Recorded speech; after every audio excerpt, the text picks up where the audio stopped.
How did you know? That's very true, Dr. Einstein. Most scientists believe it to be the underlying cause of most of the world's problems today, including climate change, starvation, and war. Speaking of war, Dr. Einstein, how has religion promoted peace in the world? It has, hasn't it? Simply put, my boy, it has not done so up to now. Religion evolved just like life itself, into many thousands of varieties.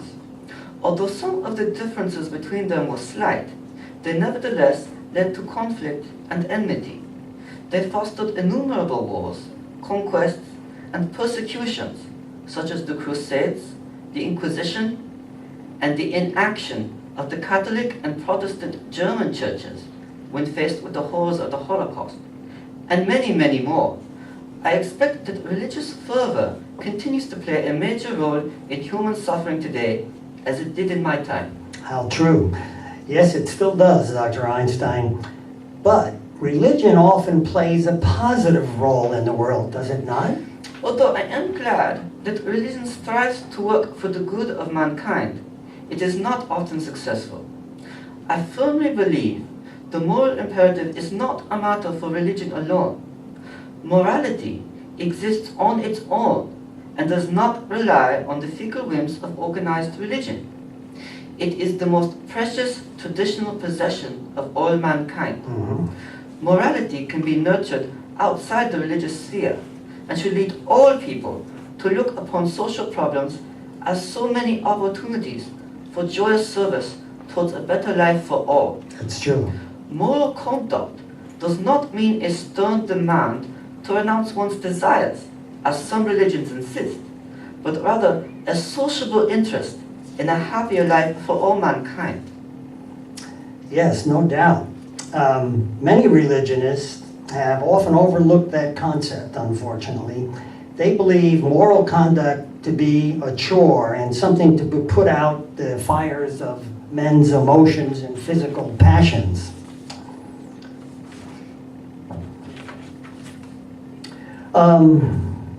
What do you have to say about that? If the representatives of a religious belief deny the validity of natural events, as established by science, it would not only be unworthy, but also fatal. A doctrine which maintains itself in the dark will of necessity lose its effect on mankind and do incalculable harm to human progress. Yes, so is it fair to say that you do not believe in a personal God? In their struggle for ethical good, teachers of religion must have the stature to give up the doctrine of a personal God. Really? That is, give up the source of fear and hope, which in the past placed such vast power in the hands of those who claim to be close to God. Well, history has numerous examples of that very unfortunate circumstance. We find it as prevalent today as it was in your time and before your time. Religion's teachers should instead concentrate on cultivating the good, the true, and the beautiful in humanity itself. This is a difficult but incomparably more worthy task than what they teach now. After they do this, they will most certainly recognize with joy that true religion has been ennobled and made more profound by scientific knowledge. I'm watching the clock here. Our time is running out, Dr. Einstein. We have only a few more questions, though we hope to sneak in here. How has science played a role in your personal theology? Oh my boy, we don't have enough time for that whole story, but I'll try to explain it to you. Although it is true that the goal of science is to discover rules which permit the association and foretelling of facts, that is not its only potential. Whoever has undergone the intense experience of being part of a successful scientific advance cannot help but be moved by the profound reverence for rationality it manifests in our very existence.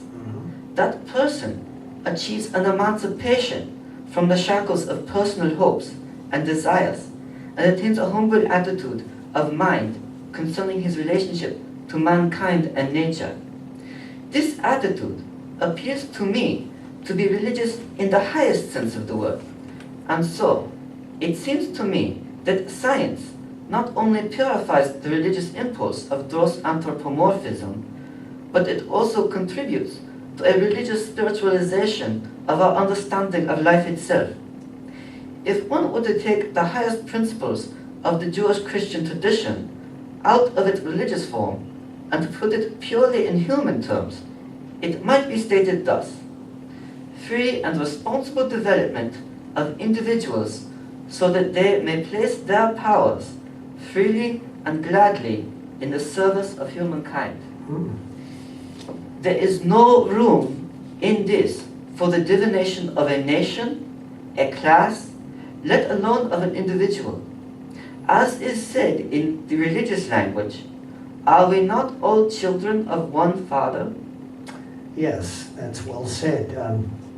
I'm checking the time. Your time in this dimension is almost up, Dr. Einstein. Do you have any closing words? We must not only tolerate differences between individuals and groups, but we should indeed welcome them and look upon them as an enrichment of our existence. Without tolerance, there can be no true morality. Morality is a task never finished, ever changing, and always present to guide our judgment and inspire our conduct. Excuse me, I'm sorry, Dr. Einstein, but our time is up. True morality has been ennobled and made more profound by scientific knowledge. The path to morality does not depend on the fear of death and hell, or on the promise of eternal life and heaven, or on blind faith. It depends upon our striving after rational knowledge. Very good. Thank you, Dr. Einstein. You don't dematerialize right now. Just have a seat here for a second. Very good, very good. We have heard Dr. Einstein's own words on his misgivings about religion and its radical proselytizers. We have heard about his disbelief in a deity and his hope that religion and science can exist together without conflict. According to his hopes, we must encourage both science and religion to work with one goal in mind: to enhance human happiness. And above all, we cannot avoid the fact that Albert Einstein was much more than just a mere scientist, a mere physicist. He was a free thinker, a secularist, and above all, a humanist. Thank you all for listening. We're signing off now. Hey.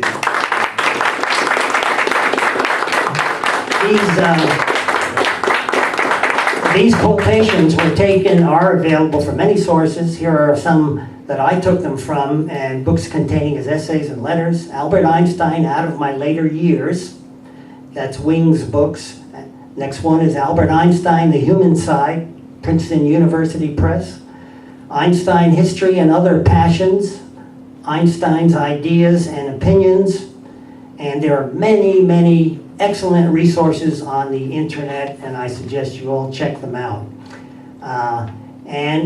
This reading, Einstein interview, is available if anyone wants to redo it on their own, and we'll provide free scripts for anybody at no charge. Did you say free? Yes. That is a good deal. I just want to mention, I thank Matt for doing this, and we listened to Einstein's accent, Jewish German accent, American accent too, squeezed in there a little bit, and we were, I was really impressed how quickly Matt got himself into that mode. And once he gets in the mode, it's hard for him to get out. Are you out of that mode, or are you still in it? I don't think so, not quite yet. At any rate, we'd be glad to sit here for a few minutes and answer whatever questions you might have. Thank you all for coming. Any questions, anybody? Certainly there must be a question or two. Conservatives like to quote Einstein's famous couplet that, Yes. that, You care to repeat it? that ends with science without religion is blind. Oh, yes, that's one of them. I don't think at least I can't remember any other Einstein quote. Oh, there are a lot where he metaphorically refers to God. One is God does not play dice with. Yes. Oh, there's absolute proof that Einstein believed in God. I have heard that so many times. In fact, the preacher that we talked about, he quoted that. And there are several others. And of course, that's just strictly a metaphor. And many scientists have said exactly. In fact, I hear I'm an atheist, and I have used the term God many times referring to something else or what someone else feels. So that's not a good judgment of whether or not someone believes in God. Was there another question around? Fred? Yeah, I was wondering exactly what that means. Science without religion is blind. First of all, do we have it right, or is this science without religion is lame? Is lame. And I will be happy to read that one. That's one of my favorite quotes from the whole thing. Let's see, where did that go?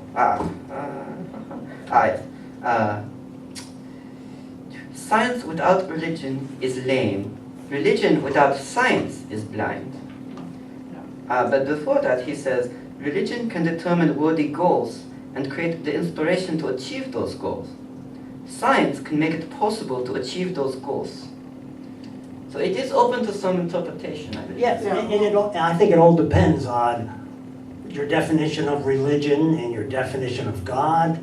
I mean, there's so many ifs and uncertainties there, but judging from the rest of Einstein's words, there shouldn't be any doubt that he did not believe in the traditional personal God. Well, I'm still wondering. Science without religion is lame. Okay, and I was trying to figure out exactly what that might mean. And I'll tell you what I came up with. If anyone else has any please tell us, Fred. I know what you anyone will. else thinks, and I'd like to hear other opinions. In my opinion, what this is saying is a scientist approaches some research field with the kind of underlying assumption that whatever he discovers will bear some relationship to everything else. Either it'll fit in with everything else, or it'll rearrange everything else and put it in a whole new context, the way relativity did and the way quantum mechanics Or it did. may change everything. Yeah. Totally change and wipe out some previous beliefs. Right, but there has to be a relationship. It's not something out of the clear blue, unrelated to everything else. There is some kind of relationship, and I think that's what he meant by a religious feeling, was that these laws of physics are all interconnected. Now, religionists would say, yeah, and it's because God made them that way, But I don't think Einstein felt that God made them that way. Maybe he felt that nature was that way, and a scientist, and this is where the lameness comes in, if a scientist doesn't see the interconnections, then he's not really, working at full strength. If he's not looking at the relationships between different things. Well, anyway, that's my idea. If anyone else